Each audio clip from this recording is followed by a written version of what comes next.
আসসালামু আলাইকুম সম্মানিত খামারি ভাই বোনেরা, আপনাদেরকে RS এগ্রো ফার্মের আরেকটি ভিডিওতে স্বাগত।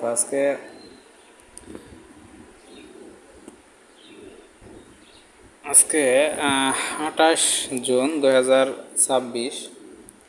আজকে রোজ রবিবার। আজকে ব্রয়লার মুরগির বাজার কিন্তু মোটামুটি আগুন বলা চলে, কারণ গত 3 দিন আগে যে বাজার ছিল সেই বাজার তুলনায় কিন্তু অনেক অনেক ক্ষেত্রে বাজার বেশি।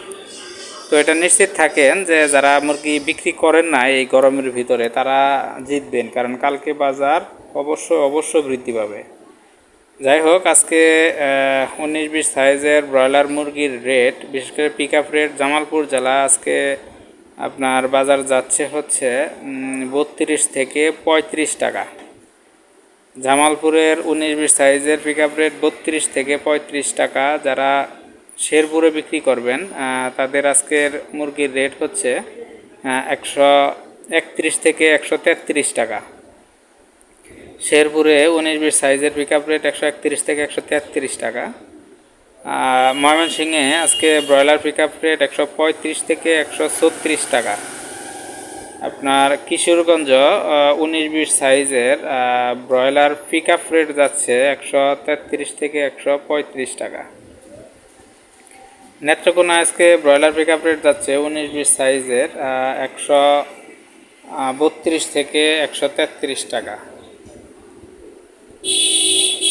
টাঙ্গাইলে আজকে ব্রয়লার পিক আপ রেট যাচ্ছে 134 থেকে 136 টাকা।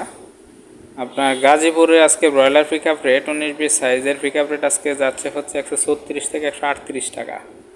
তো মোটামুটি মুরগির বাজার কিন্তু গত 3 দিন থেকে বাড়তির দিকে। তো বাজারে মুরগি কেনা বেচার সময় যেটা বুঝতে পারলাম যে আপনার মুরগি কম, অর্থাৎ প্রোডাকশন এখানে কম, মুরগি নাই বলতে চলে, এরকম একটা মানে বুঝলাম। তো সেই দৃষ্টিকোণ থেকে দেখা যাচ্ছে যে মুরগির রেটটা বৃদ্ধি পাবে কালকে, শিওর অবশ্যই বৃদ্ধি পাবে। তবে বৃদ্ধি যদি নাও পায় তবে এটা নিশ্চিত থাকেন যে কালকে বাজার কমবে না। তো যারা গরমের ভিতরে মুরগি ধরে রাখতে পারবেন ইনশাল্লাহ জিতবেন। তো যারা মুরগি বিক্রি করবেন একটু দেখে শুনে বিক্রি করবেন। তো আজকের ভিডিও এই পর্যন্তই। আল্লাহ হাফেজ।